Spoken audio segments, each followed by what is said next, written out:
அணில் குஞ்சா என்னன்னு சொல்லிட்டு விஜயலட்சுமி அக்கா போய் கேட்டா தெரியும்ண்ணா, தெளிவா தெரியும். திமுக டம்மிக்கு கூட வருவாங்க நீங்க. ஆனா அழுக வரானுங்க அப்பனு நானும் ஒரு மூலையில பாத்துட்டே இருங்க. தரமான சம்பவமா இருக்கும் 2026 தரமான சம்பவம். திமுகவுக்கு நாம தான் சங்க ஊதிட்டு போக வேண்டியதா இன்னையோட திமுக. ஆஹா ஒரு நிமிஷம் ஸ்டாலின் சொல்லிக்க வேண்டியதா. அப்புறம் ஏன் பயப்படுறானுங்க எங்க அண்ணனை பார்த்து? போஸ்டர் கிளிக்கிறானுங்க, பேனர் கிளிக்கிறானுங்க, எதுக்கு கிளிக்கிறானுங்க? தளபதி வர்றாரா, அதனால உதயநிதி 2 நாளுக்கு முன்னாடி இங்க வர்றாரா. என்ன பயந்துட்டானுங்க, அவ்வளவுதான் பயந்துட்டானுங்க. திமுக இன்னையோட நாமத்தை போட்டு சங்க ஊதிட்டு போக வேண்டியதா. அவனுக்கு கொள்ளையடிக்கிற கூட்டானே, அவனுக்கு கொள்ளையடிக்கிற கூட்டம். நாங்க அப்படி கிடையாது, எங்களுக்குன்னு கொள்கை இருக்கு. அவனுங்க கொள்ளையடிக்க மட்டும் தான் கொள்கையை வச்சிருக்கானுங்க. அது வந்து அண்ணா ஒரு இட்டு போறதுனா கஷ்டம். ஆமா பஸ் வந்து நல்லா கொடுத்துருக்காங்கன்னா ஓட்ட பஸ், அதாவது அதுல ஏறினா டிக்கெட் வந்து ஃப்ரீயாமா. நாங்க கேட்டோமா இவங்கள 10 ரூபா கொடுத்து போக முடியாதா எங்களால? தளபதி பக்கம் 1000 கணக்கில் செலவு பண்ணி போறோம், 10 ரூபா கொடுத்து எங்களால போக முடியாதா? அவனுங்கள நாங்க கேட்டோமா பஸ்? ஏன்னா இது வந்து ஊழல் அரசாங்கம் தான், இதை ஒழிச்சு காட்டுதான் எங்க தளபதி வர்றாரு. 2026 குடும்ப அரசியலை ஒழிச்சு காட்டிட்டு தான் எங்க அண்ணன் தூங்குவாரு. செம்மையா இருக்கும். எங்களுக்கெல்லாம் பாத்தீங்கன்னா பாதுகாப்பறே அவர் தான். அதனால 2026 அவரு தான் உட்கார்றாரு. வேற யாருக்கும் இடம் இல்ல. உதயநிதியா இருக்கட்டும் யாருமே கிடையாது, பயந்துட்டாங்க எல்லாமே. உண்மையிலே ஆட்சி அவர் அடிச்சு சொல்லலாம். இங்க வந்து டிவி கேட்க வந்த கூட்டத்துல 1% அவனுங்களை காமிக்க சொல்லுங்க, நாங்க பாத்துறோம். சீமான் வந்து ஒரு வாய் புரட்டாங்க. அவர் என்னங்க வாயில பேசிட்டு தான் ஏதாவது செயல்பட்டு இருக்காரா? ஏதாச்சும் செயலை காட்டிருக்காரா? வந்து அரசியலுக்கு வந்து 15 வருஷம் ஆகுது. ஏதாச்சும் அவர் ஒண்ணு செஞ்சிருக்காரா? சும்மா கட்டுக்கதை நாயகன் சீமான் எங்க ஆட்சிக்கு வந்து எங்க தளபதி வந்து 1 வருஷம் தான் ஆகுது. எவ்வளவு செயல்பாடுகள் தொண்டர்கள் எவ்வளவு செஞ்சுக்கிட்டு இருக்காங்க, ஒவ்வொரு நிர்வாகியும் என்னென்ன செஞ்சுக்கிட்டு இருக்காங்க. சீமான் என்ன செஞ்சிருக்காரு சொல்லுங்க? சுடுகாட்டுல உட்காந்து படிச்சிருக்காரு. 2026 தளபதி வந்தா தமிழ்நாட்டு மக்களுக்கு நல்ல பாதுகாப்பாகவும் பெண்களுக்கும் பாதுகாப்பு உறுதிப்படுத்துவார். மீனவ மக்களும் நல்லா செம்மையாக வாழ்வாங்க. அவங்க வாழ்வாதாரத்தை மீட்டு எடுப்பார். ஏற்கனவே இப்போ ஒரு 2011 நம்ம நாகை மாவட்டத்துக்கு வருகை வந்தார். மீனவர்களுக்காக குரல் கொடுத்த முதல் தலைவர்னா எங்கள் தலைவர் வெற்றி தலைவர் தான். ஓகேங்களா? அதே மாதிரி இப்போ 2025 நம்ம நாகைக்கு திருப்பியும் வராரு. கண்டிப்பாக இது வெற்றி பயணமாக அவருக்கு நடைபெறும். எல்லா தொண்டர்களும் உறுப்பினர்களும் எல்லா செயல்பாட்டில் தீவிரமாக இருக்கும். 2026 சிஎம் ஆகிறது உறுதி.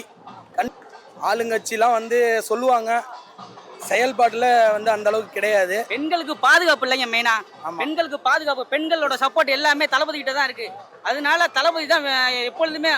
தளபதி இவ்வளவு நாள் வெளியில இருந்தா அப்படி, இப்ப பெண்களுக்காக அவர் தமிழ்நாட்டை காக்கணும், தமிழ்நாட்டில் உள்ள பெண்களுக்கு எல்லாம் பாதுகாப்பு வேணும் அப்படின்னு சொல்லிட்டு அவர் வந்துட்டாரு. இனிமேல் தளபதி அசைச்சு கூட பார்க்க முடியாது. எத்தனை பேர் சொன்னாலும் சரி, தளபதி தான், டிவிக்கே தான். ஏங்க அதாங்க சொல்றேன்ல, அவர் வாயில என்ன கிடைக்குதோ அதெல்லாம் பேசுவாருங்க. சீமானுக்கு வந்து ஒரு கண்டென்ட் இல்லாம சும்மா ஏதாச்சும் ஒண்ணு சொல்லிங்கன்னா போதும், 1 மணி நேரம் பேசுவாரு. வெற்றி உறுதியாயிட்டு அதை பொறுக்க முடியல. அதனால அணில் குஞ்சும்பாங்க, அதும்பாங்க, எதனாலும் சொல்லுவாங்க. அந்த வெற்றி அவங்களால பொறுக்க முடியல. அதனால பல்வேறு இளைஞர்கள் கொடுத்தாலும் கண்டிப்பா தமிழக வெற்றி கழகத்தினுடைய தலைவர் எங்களை விஜய் அவர்கள் தமிழ்நாட்டை ஆளுவார், கண்டிப்பாக ஆளுவார். இது உரிமை. டிவிகே வாழ்க, டிவிகே வாழ்க, டிவிகே வாழ்க. திருவிழா மாதிரி பாக்குறோண்ணே, சந்தோஷமா பாக்குறோம். 14 வருஷம் கழிச்சு எங்க தளபதி வராரு, நாகப்பட்டினம் வராரு, ரொம்ப சந்தோஷம். எங்களை பார்க்க தானே வராரு, எங்களுக்கு சந்தோஷமா தான் இருக்கு. ஆனா இவ்வளவு கூட்டமும் வந்து ஒருத்தர் காசுக்காண்டி வரல, அவரோட முகத்துக்காண்டி மட்டும் தான் வந்திருக்காங்க. எங்க பிராண்டுக்காண்டி தான் நாங்க வந்திருக்கோம், தளபதிக்காண்டி மட்டும் தான் வந்திருக்கோம். இந்த 100 ரூபா கொடுத்து அந்த மாதிரி கூட்டம்லாம் எங்க கூட்டம் கிடையாது. நீங்களே பாக்குறீங்க. அவர் சொல்றதெல்லாம் காதுலே வாங்கலாம். நாங்க அவர் சொல்றதெல்லாம் சொல்லிட்டோம். 2026 சட்டமன்ற எலெக்ஷன்ல அதை வந்து நாங்க வந்து செயலில் காட்ட சொல்லியிருக்காரு தளபதி. நாங்க செயலில் காட்டுவோம். இன்றைக்குமே அவங்க வந்து மைனாரிட்டி திமுக தானே, கூட்டணி கட்சிகளோட பலத்தை நம்பியே அரசியலில் வராங்க. எங்க தளபதி வந்து சுயேட்சையா தான் வர்றாரு, எந்த கட்சியோட கூட்டணியோ எதையும் நம்பிலாம் வரல. 2026 தளபதி தனித்து நிற்கிறாரு. தனித்து 2026 சட்டமன்ற அரியணை ஏறுறாரு. ஜாதிலாம் ஒண்ணு கிடையவே கிடையாதுங்க. பாருங்க இத்தனை கோடி மக்கள் வராங்கன்னா யாருக்காண்டிங்க? ஜாதிங்கிறது ஒண்ணு கிடையவே கிடையாது. எங்க கட்சிக்கும் ஜாதிக்கும் சம்பந்தமே கிடையாது. எல்லாத்துக்கும் ஒரே பதில் தானே. 2026 சட்டமன்ற எலெக்ஷன் இதுக்கு பதில் சொல்லும்.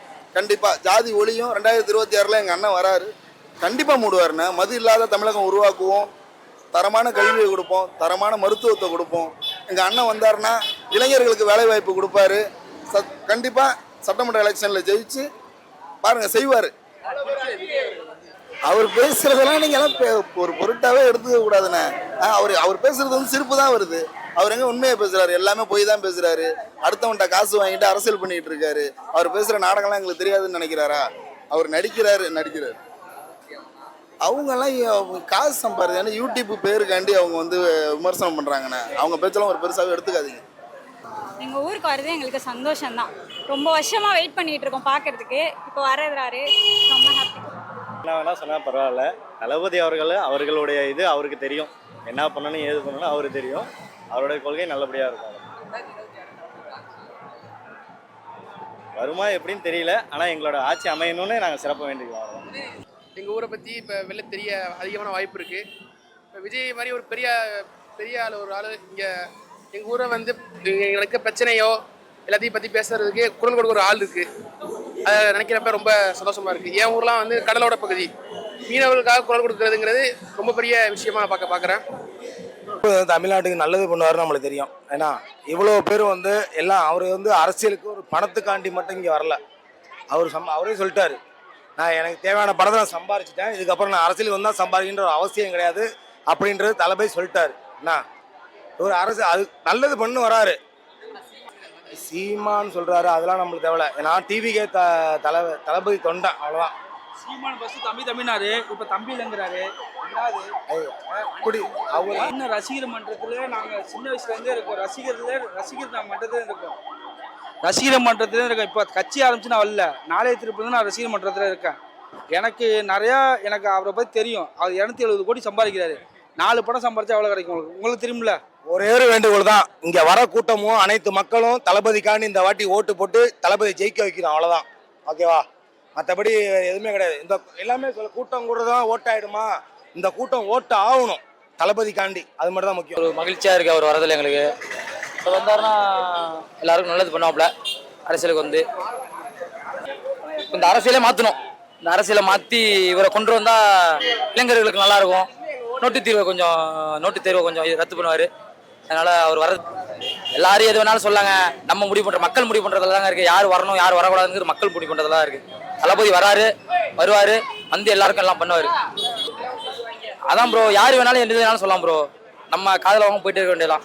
நம்மளுக்கு தேவை தளபதி ஜெயிக்கணும், தளபதி வாழ்க, அவ்வளோதான். நாங்கள் ஃபஸ்ட்டு முதல்வர் ஆகணும்னு விஜய்க்கு சப்போர்ட் பண்ணுறோம். நல்லா செய்வார், வரணும், கண்டிப்பாக வரணும். கண்டிப்பாக மக்களுக்கு நல்லது செய்யணும். நல்ல தலைவன் ஒருத்தர் வரணும்.